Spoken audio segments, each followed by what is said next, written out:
Why this paper? I will try to be short and keep it short and simple due to the limited time.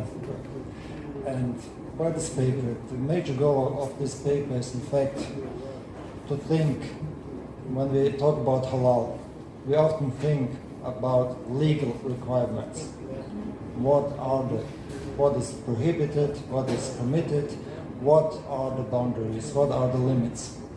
But from an economic perspective, we know what are the legal requirements, but we have from an economic perspective to think how to be efficient, how to use the resources available in the best manner.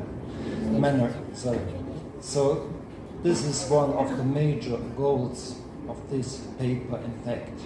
And my colleagues and I were thinking about the fact how to increase competitiveness, how to increase the competitive advantage of an organization using the framework of halal and thinking that halal with a good implementation will lead to an increase of competitive advantage.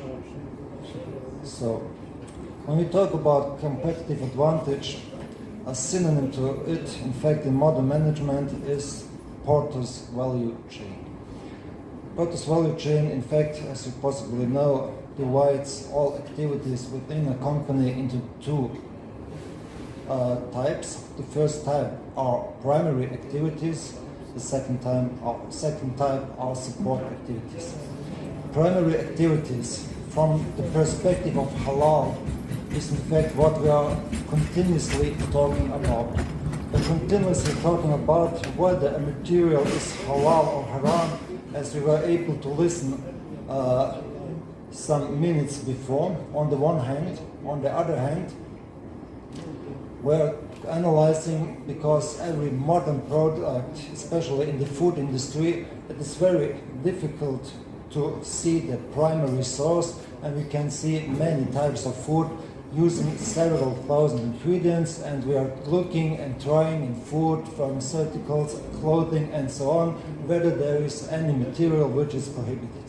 In fact, these are primary activities, which are, of course, very important.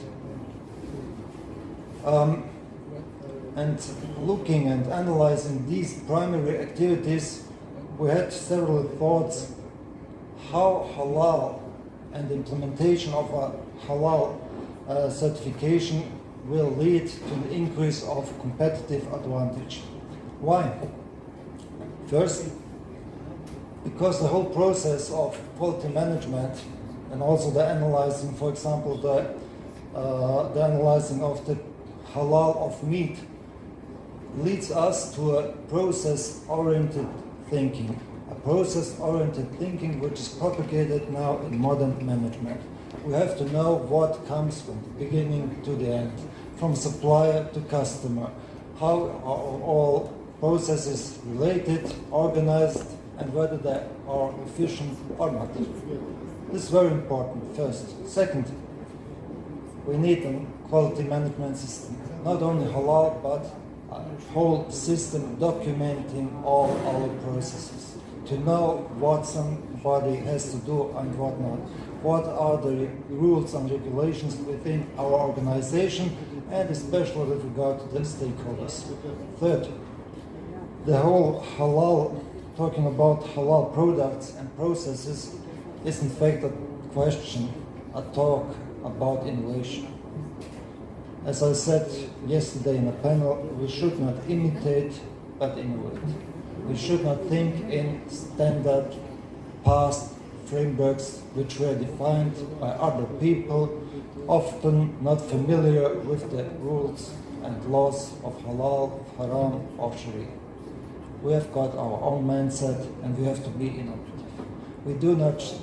We should not make the mistakes which were made in the past during not only the last years, but also decades and centuries. We are talking a lot about sustainability today, for example. One of the major causes for the environmental pollution and so on is in fact the greed, which is a unfortunately, a major part of today's economic system. Now, when we are 5 to 12, when almost everything is too late, it will not be late, inshallah, but we are talking about sustainability, environmental protection, and so on. I think analyzing, and all details you can read in our paper, which is published, of course, and we have got all regulations in the Quran, in the Sunnah, talking about, for example, the preservation of nature, resources, water, and so on.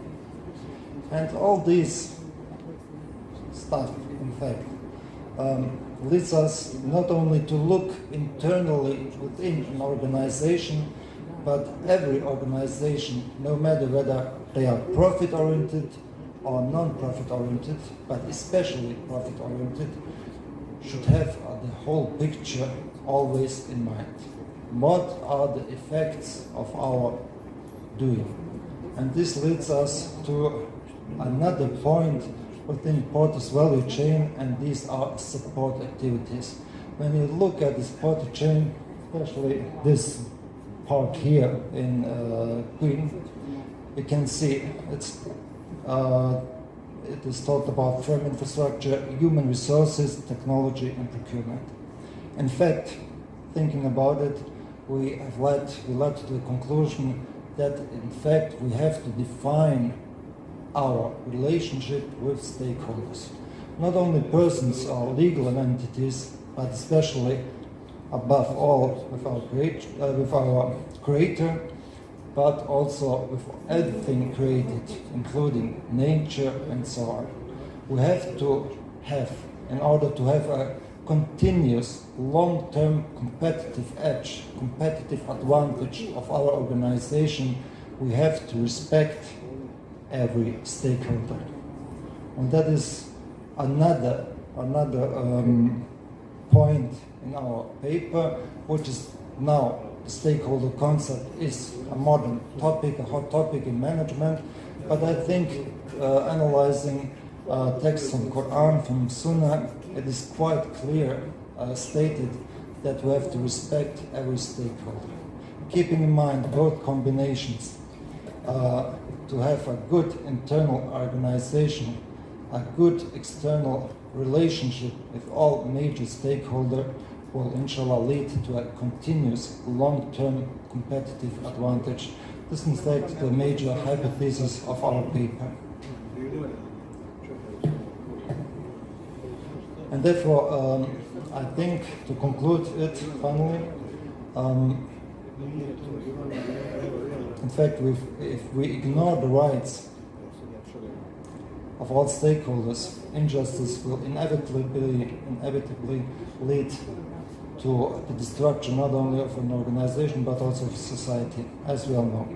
And we often see, for example, here in the Balkan countries, there's kind of intensive depopulation, not often due to materialistic reasons due to low salaries and so on, often because the rights of an individual are not respected enough. It is today the day of Jummah, and some minutes an hour is Jummah time, inshallah, and every khutbah the Imam finishes with the ayat, which you can read here, and we always emphasize justice. We should, I will not talk to anyone, but we should look into the mirror and ask ourselves whether we are just to ourselves, to our family members, to our society and our employees, whether we respect the rights of everyone, which are defined by law, secular law, religious law, and so on.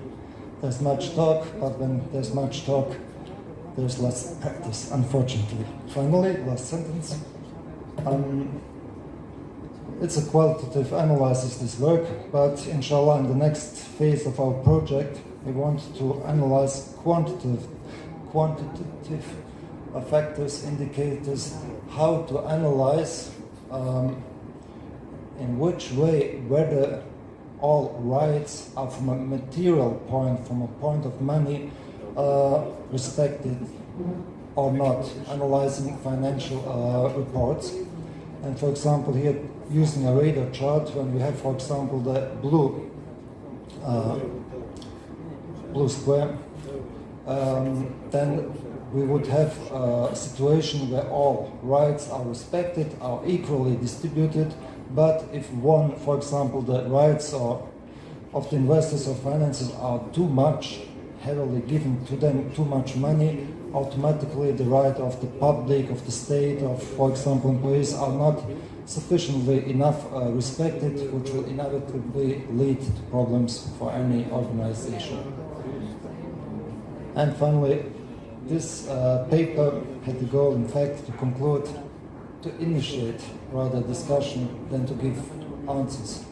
But as I said earlier, we have to think within a certain framework.